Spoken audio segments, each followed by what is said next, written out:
Hello everyone and welcome back to my channel. This is kind of a book review, book chat. It's kind of a what I've been reading recently chat, and I have actually been reading. I have a stack of books. I've been on a roll with my reading. Most of them are pretty short, to be fair, but still I'm feeling pretty good about my reading at the moment, given that the past couple of years have been pretty light on the books that I've managed to get through, but now I feel like I'm building it up, and already, so it's middle of June now when I'm filming this, and I'm up to 16 books so far this year, which is more than I read in the whole of last year. So I'm already doing like really well, to the point where I even have notes about the books that I've read. So we'll see if they make any sense now. So I have got 9 books here. Well, this is over the last couple of months that I've read these. The first one is Lady Susan by Jane Austen. It was written in 1794 when I think she was quite young, but it wasn't published until 1871. So it's quite a nice little book. I bought it when I went to Chawton with my mum, which is where Jane Austen lived, and wrote her books and stuff. And so it was £2, so I bought it. And it's quite enjoyable. It's a little bit kind of bitchy, I guess, but like it's an epistolary, I think is what it's called, where it's letters back and forth between different characters. But it's the main character, Lady Susan, is just this awful woman who is just manipulating everyone around her to try and get the best outcome for herself, I suppose, but mainly with regards to trying to get a good marriage for herself and her daughter, even though her daughter doesn't want to marry the man that she's trying to set her up with, and just she just is progressively like revealed to be more and more awful all the way through the book. And it's a pretty short book. It's like 120 pages or something, and obviously it's quite a small one. But yeah, it's quite a nice one. My battery just died, so I just had to do a swap over, so I'm not sure if I'm exactly where I was before, so that's why I've jumped if I have. Right, so the next book is a bit of a bigger one, although it is hardback. And I don't normally get hardbacks because they're just more awkward to read. They always look bigger than they actually are. When you see the paperback version, they always look a lot thinner. But it's about nearly 450 pages. It's the Confession. It's the Confession by Jessie Burton. This is from 2019.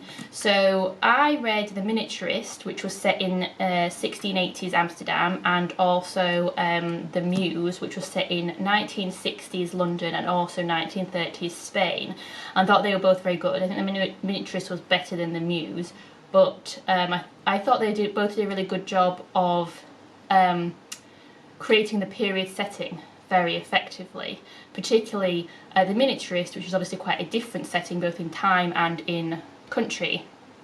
This, The Confession, is set in 1980s London, and also they go to LA, so 1980s LA. And I just think it was perhaps too close to contemporary time, but it just didn't do the same job of creating like the period setting in quite the same way. I just kept forgetting it was the 80s. I mean, whether that's important or not, I don't know. Maybe it doesn't really matter to being able to enjoy the book, whether or not you forget that it's set in the 1980s. It could have been set last week, kind of thing. But I just think because the other books that I've read of hers did a much better job, and especially The Miniaturist, this was a disappointment, basically. I also think the storyline just felt a bit weak. Things the characters did and things that happened felt quite unbelievable. So the main character, her mother disappeared, presumed dead, when she was still a baby, so she never really, well, she met her but she doesn't remember her, and so she finally gets a piece of information from her father, who tells her that it was something to do with this other author. So this woman's now in her mid-30s and her father has only just mentioned it, and it turns out that the father actually knew loads more information. Like, when you find out what actually happened to her mother, her father must have been able to give her so much more information. It's just really kind of odd that he hasn't. Like, it's not really fully explained about that. And his character seems like his character is in the because there is there's the two stories running at the same time, so similar to the Muse, which had 1960s London and then flashbacks to 1930s Spain. This has like more present day London flashing back to the 1980s London and LA. So I guess that is why it's a bit more of a problem, that it doesn't really, they don't really feel that different, because you're flashing back and forward in time, but you kind of forget that they're happening at different points in time. But the father is in like both time periods, but it's a bit hard to tally him up as being the same person. Oh yeah, so the main character then manages to get a job as a kind of assistant to this author to try and find information about her mother, and she just wangles a job, like without anybody doing any checks on her identity. She just lies about her name and everything, and just like, you have to have like 2 forms of ID just to get the interview usually. So I don't know, there was just lots of bits where the plot wasn't really believable, and the ending was just very unsatisfactory. Like, it did not work for me. So that was a disappointment. The next book is Why We Eat Too Much, Why We Eat brackets Too Much, by Andrew Jenkinson, who's actually a doctor who specialises in obesity surgeries. So he's coming at this from that perspective, but he just said that doctors really aren't taught about metabolism, and that is like a missing piece of the puzzle, I guess, that they never really get taught. So it's a little bit, I mean, I found this book really interesting, and like the first 2/3 I thought were really interesting, and the last third it kind of lost me a bit. It's a bit unclear who this book is for, because he kind of wants it to be for everybody, I think. Like, he wants it to be for people that are overweight and obese, to help them, and he wants it to be for just the general public, because he'd have to be, otherwise he wouldn't sell enough books, I guess. But then he also says he wants it to be for scientists and doctors to read, and I just think it's really hard to cater for all those different knowledge levels and experience levels and interests. So there's quite a lot of like science in here that he does explain, and he just say in the introduction that he will explain everything, but there's just a lot of like new information all at once. Doesn't matter how well it's explained, it's just quite hard to take it all in. But it's very interesting the way he looks at how your metabolism works, how diets really damage your metabolism, so they are not really an effective way to lose weight in a sustainable long-term way. The significance of genetics on your weight, and how your genetics determines your weight, like up to 75%, but then also the impact of the Western diet and processed food as well. There's an interesting bit where he talks about how the obesity rate amongst African American women is particularly high. It's something like 57%, he says.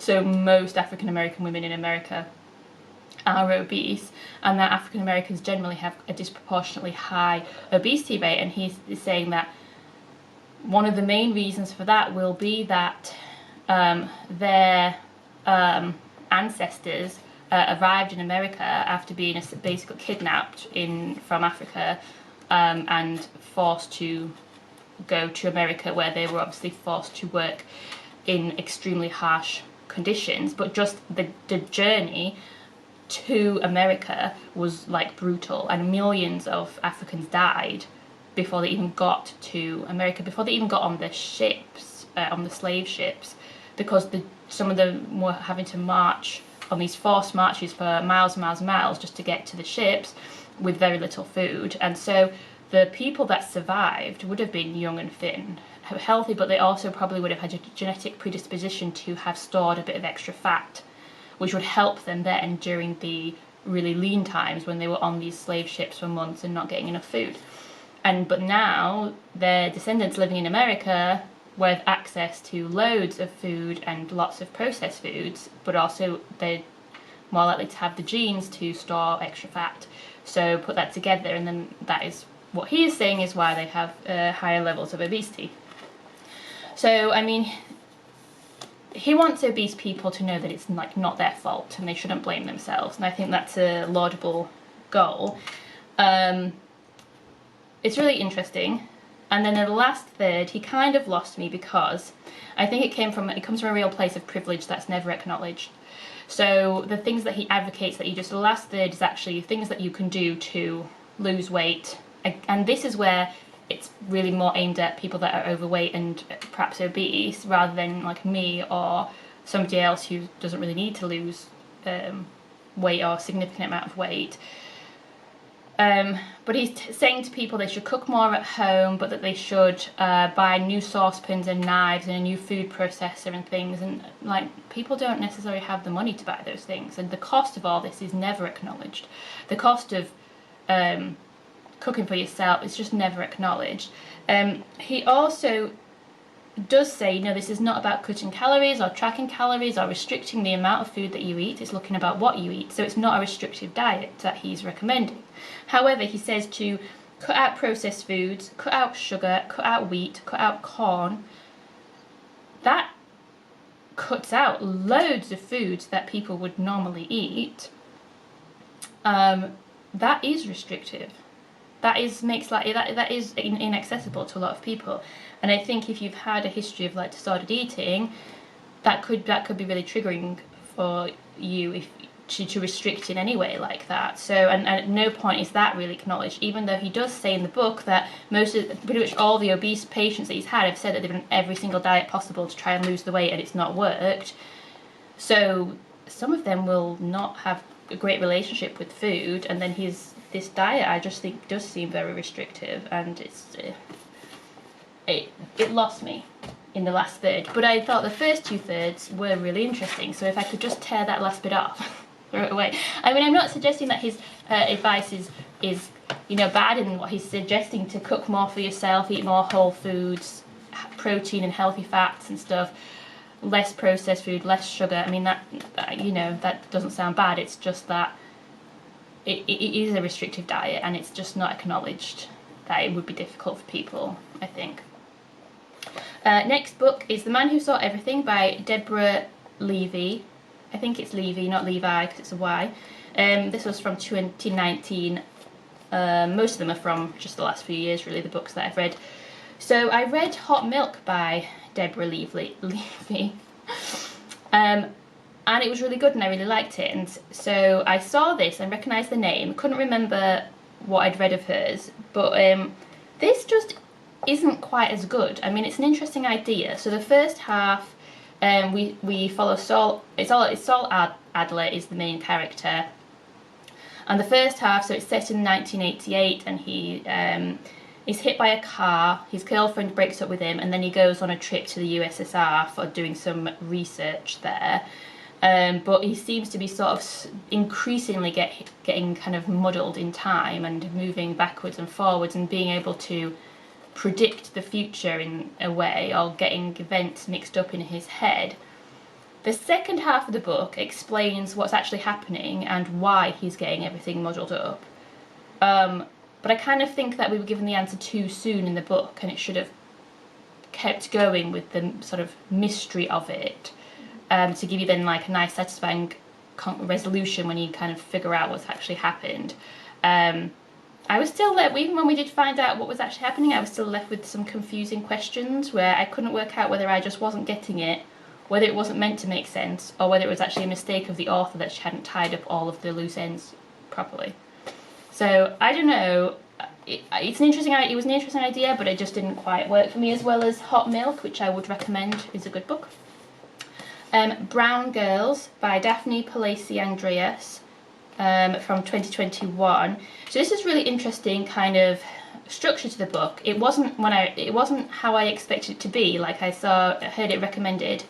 It's about a group of young girls in living in New York, and they are all immigrants or from immigrant families, and they are all brown or girls of colour.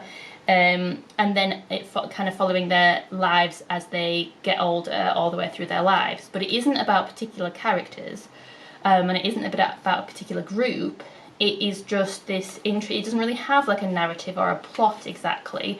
It just each sort of, I guess they could say like they're vignettes. I don't think that's right either. But it kind of just, each chapter is just like on a different sort of topic. So one of the kind of chapters, if you want to call it that, is literally just like half a page long, this bit here, and it's called Brown. And it's just, if you really want to know, we are the colour of 7-Eleven root beer, the colour of sand at Rockaway Beach when it blisters the bottom of our feet, colour of soil, colour of charcoal pencils, and so on and so on. And so that's just a list of things that are brown, essentially. But, you know, it covers like school, college, friends, relationships, marriage, children. But it's like the brown girls in the book are just like a sort of anonymous collective group of brown girls. I'm not explaining it very well. I'm not explaining it very well, but I did like it. It just wasn't it wasn't what I expected it to be. But recommend. So, The Brief and Wondrous Life of Oscar Wow by Junot Diaz. I'm sure I did not pronounce any of those names properly, I'm sorry. This is from 2007, apparently won the Pulitzer Prize for Fiction. That upsets me because I don't think it's that good. There's parts of this book that are quite interesting, but this cover is very misleading. I expected it to be about like a cute kid. The title is misleading because half of the book isn't really about Oscar, it's about his other family members. And really, Oscar is not the most interesting character in the book. His mother's story, and then also his sister, I would have liked a lot more about his sister, and the relationship as well between his mother and his sister was so much more interesting than him. At times Oscar is kind of likeable, but other times he's not. So he's a overweight nerd, not unsuccessful with romance and with girls, and I saw a review that said this was like the rise of the incels. I think that's unfair, but there's bits where like when he's friends with a girl and then he sees her with like actually with a guy, he then starts like screaming and shouting and calling her a whore and stuff. And so he's just not very likable in those like passages. And the rest of it is kind of a bit boring, to be honest. The narrator is one of the most unpleasant characters in the book. I mean, he's just sleazy. He just like cheats on his girlfriend a lot, and that seems to be his defining characteristic. And I just didn't care for it. So this one is Before the Coffee Gets Cold from 2015. So written by Toshikazu Kawaguchi, and it's a Japanese book translated by Geoffrey Trousselot. Trousselot? Sorry, I can't pronounce any names of any people ever. So this is quite like a sweet, nice book. And apparently I looked it up online afterwards, and it's like a series, so there's like some sequels. I don't know if I would be bothered to read the sequels, to be honest with you. Like, it was a nice book, but it didn't I'm not desperate to read it. But it's about a cafe where you can go back in time, but there's certain rules, so you can only go back in time. You have to sit in a particular chair in the cafe, and you can't leave the chair, and you can only meet people that were in that cafe, so you can only really go back in time to a time when you were at the cafe. So the whole book is in the cafe as a result. And you can only stay there for as long as the coffee is hot. So they pour you a cup of coffee, and then you just have as long until it cools down before the coffee gets cold. But that was a bit of a weird one, because some people seem to have a lot more time than others. So some people had been given extra hot water, clearly. And you can't really change the past. So it's kind of interesting just to see that the different reasons that people go back in time when they can't really change the past, when they're so restricted by those rules. But there's like 4 or 5 stories. Yeah, I don't know. It's nice. It's got a nice cover as well. It's like a bit shiny. Another non-fiction, because I'm trying to read more non-fiction, and this is Why We Sleep by Matthew Walker, The New Science of Sleep and Dreams. So I'd seen him online talking about sleep, and so it was kind of in my mind, and I'm glad I read it. It was very, very interesting, and also very readable, accessible science. So it's not about how to get more sleep, although there is a little bit about that right at the end, like some tips for sleep, but this is about why sleep is so important, and all the benefits of sleep, like our emotional regulation, our immune system, our blood pressure, our mental health, our cardiovascular system. It helps to prevent cancer. It just, like, memory and, you know, coordination and just, like, literally everything. And also the dangers of not getting enough sleep, and even just getting, you know, 6 hours instead of 7 or 8 can have an impact on all those things, and an impact on your health, short-term and long-term, mental and physical, and just the importance of sleep generally.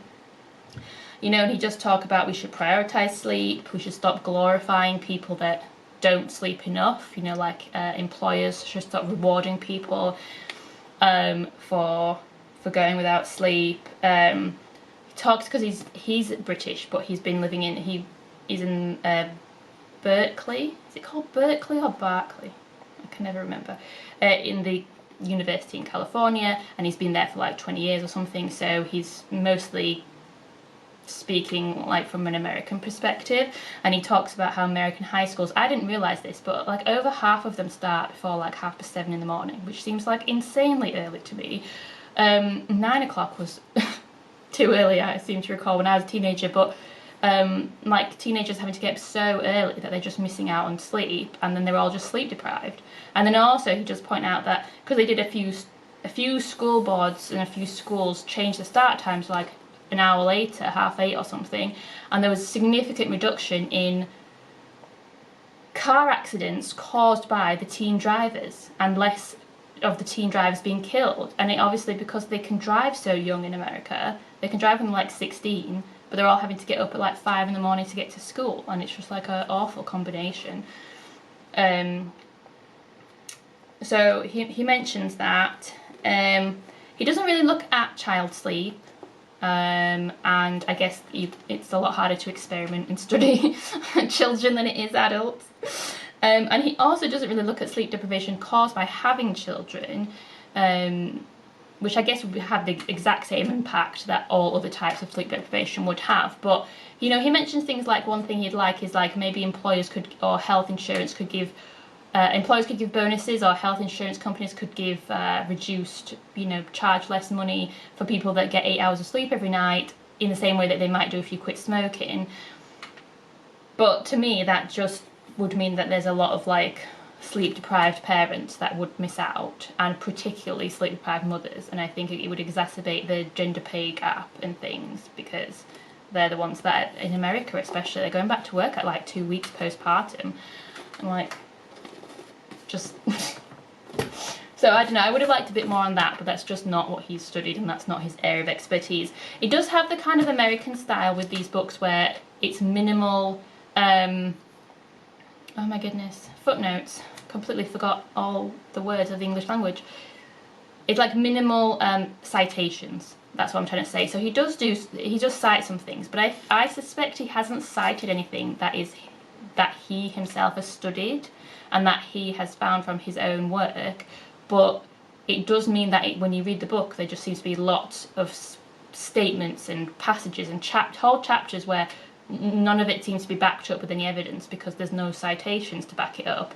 And I saw some other reviews that said something similar, but it does just seem to be kind of an American style, because I've read other pop science books like that where they just don't cite things, or they'll just not put any footnotes, but they'll put a few books in the book list at the back to show that they've read a book or something when they were researching it, but they don't cite things, and that's a bit frustrating. But I did get the first edition, and I think he did revise some stuff in the second edition. The last book that I have read recently, or the last book I've read, is The Wife by Meg Wolitzer.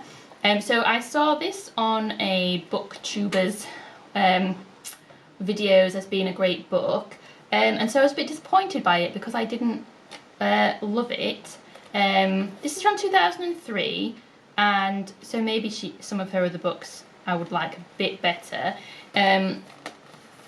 It's about a woman in her mid-60s who is on a plane with her husband. They're going to Stockholm. Her husband's about to receive a very prestigious literary prize.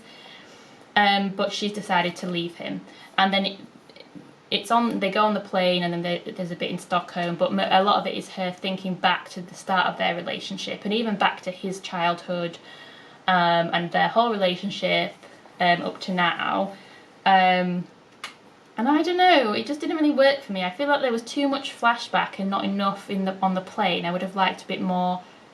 It was a bit, I don't know, as a device, a plot device. I don't know if it like kind of worked for me, if you call it a plot device. It read a bit like, the writing read a bit like a sort of sub-Margaret Atwood, which isn't like a terrible thing if you're like, because, you know, she sets the bar quite high, but like, I just kept reading this thinking like, oh, it's a bit like Margaret Atwood, but not. Also, in the blurb it says, so she's long played the supportive wife, turning a blind eye to his misdemeanours. So he's just been having loads of affairs, which raised the question of why stay with him. And I guess you say, well, they got together in the 60s. It was a different time, and they had children, and wives just stayed with their husbands. But behind the compromises, the disappointment and disillusionment, there lies a secret. So the secret I figured out pretty early on in the book. I mean, it's not a long book, it's only 200 pages. But I figured this out pretty early in the book, and I don't know if you're supposed to or not. Like, I don't know if it's supposed to be guessable or whether it was supposed to be like a big reveal. But I thought it was like pretty obvious. But it, to me, just made even more confusing why she'd stayed with him. Like, I don't know. It didn't do it for me. But that is all the books that I've read in the last couple of months. So my next book is called Motherhood by Sheila Heti. It's over there. Yeah, Sheila Heti. Haven't started it yet, so don't know too much about it. If you've liked the video, please give me a like. If you'd like to see more book videos and other stuff, please do subscribe.